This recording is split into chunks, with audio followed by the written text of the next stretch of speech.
Morning, we speak to Republican Congressman and gubernatorial candidate Ron DeSantis. I sat down with him last week before he spoke in Little Havana to the Miami-Dade County Young Republicans. Among the topics we discussed was Stand Your Ground and the recent case in Clearwater involving the shooting death of Marquise McLaughlin. I asked him if, in light of that case, there was anything about Stand Your Ground he would want to reform.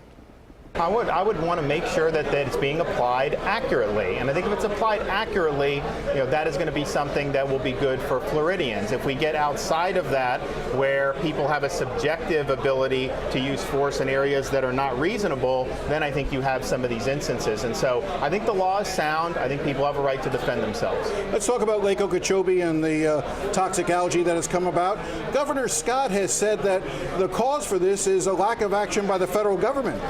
You're a member of Congress. Do you bear some responsibility for the algae crisis? Well, actually, this has been going on for decades, as you know. I actually have been part of the solution. I was one of the guys that got Mulvaney at OMB and President Trump to sign off on the Southern Reservoir, the federal component for the Southern Reservoir for this year's water bill. So that's going to be put in the water bill. It's going to be authorized this year. It'll probably get funding in the next funding vehicle that comes up. And then what I'll do as governor, I'm going to go to the White House and say, hey, 7 to 10 years ain't working here. We got an issue now. We need to accelerate this. Obviously, there's other projects that I think can be done too, but I think it's very important to stop discharges. You got to send water south of the lake, clean it, and let it go to the Everglades. That's the ultimate solution here. So I've been part of the solution, and I've also been somebody that's been willing to take on entrenched interests like U.S. sugar. I mean, I'm the only member of Congress for Florida that has voted against sugar subsidies in 2013 and in 2018. Why is that? What do you find objectionable about those subsidies? Well, why should the taxpayers be propping up in any industries,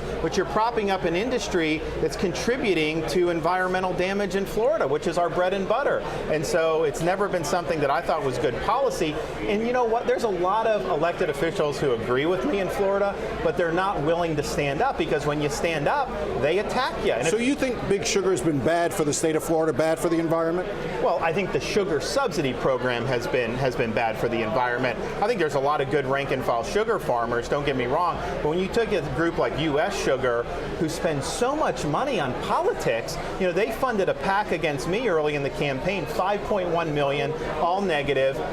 Putnam has spent over $10 million in negative against me. Most of that, or a lot of that, is derived from those sources. You got to ask yourself, why are you spending all this money? And I think the reason is they thought Adam would be someone that would do their bidding, and they knew I was not someone they can control, and that threatened them. You've made illegal immigration a cornerstone of your campaign. Was the president right or wrong with the separation of children from parents at the border? Well, I think what was wrong was the district judge decision that said you can only hold the minors for a certain period of time, because what happens in those specific cases, these are people coming illegally in the midst of a border, not at a point of entry, and then they're claiming asylum. Now, most of those are not valid at all because they don't qualify under the law. What I would think you should do is you keep the parents and the minors together. Now, some of the minors aren't actually dependents of the people. They're just coming because they know they could do that. But I would keep them together. In a facility? I would keep them together, adjudicate the case, and then repatriate them back as a family. The reason why they had to do the separation is because they weren't able to adjudicate the asylum claim quick enough. You reach this arbitrary deadline, and the judge is saying you can't have the minors there anymore. So I would want to speed it up. I think we can do it in a week or two. Most of these are not valid asylum claims. But I want to be clear. When you say keep the family and the children together, you're talking about in a facility, correct? Yes, absolutely. Keep them detained together. Because if you don't do that, if someone can come illegally just because they have a minor, if that's a license to be released in the interior of the country, then you don't have a border anymore. I mean, the fact of the matter is, if you're coming on an asylum claim, you're supposed to go to a port of entry. People know that. And if you do that with a valid claim, we have very generous asylum laws. These are just not cases that qualify for it. I understand there's some problems in those countries, but that's just not a license to come illegally into the United States. Is health care a right?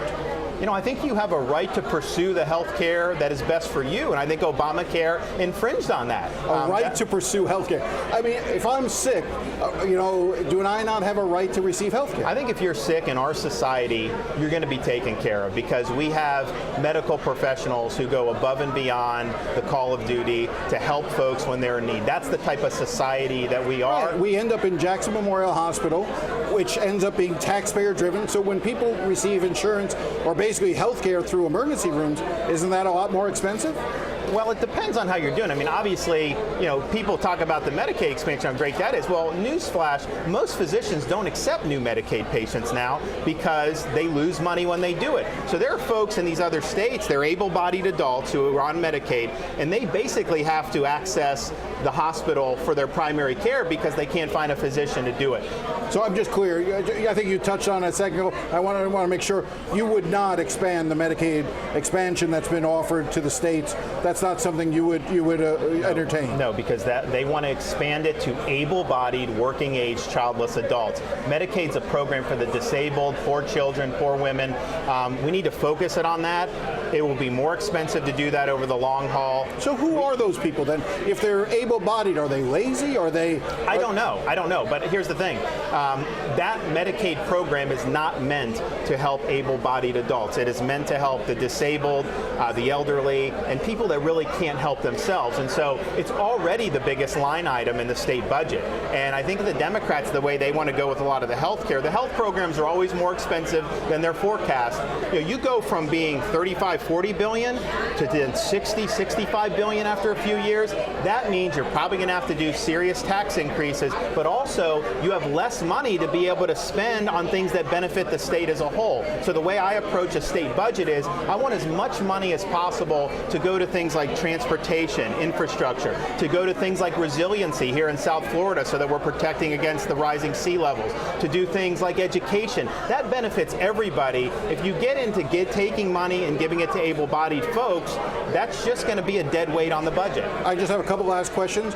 Is the state of Florida spending enough right now on public education? Here's what I think we need to do. We need to make sure that the parents are empowered as much as possible, and we need to have a realistic definition of what public education is. And to me, it's the public's commitment so that every child has access to a decent education. Maybe that's the district-managed school where we're standing now. Maybe it's a different district-managed school. Maybe it's a public charter school. Maybe it's homeschooling. But that's what we need to do. What I know is that we will have more money for education if we focus like a laser on economic development, expanding jobs, doing some of the things Governor Scott has done. That's when you get the more revenue. But I just want to ask the question again. Is the state of Florida spending enough on education today? I would love to be able to make more investments, and I think we will be able to do it. But I will say this, I do not believe that the quality of education is directly linked to the amount of money that you're spending. Do you believe that the death penalty has been and is being applied fairly in the state of Florida?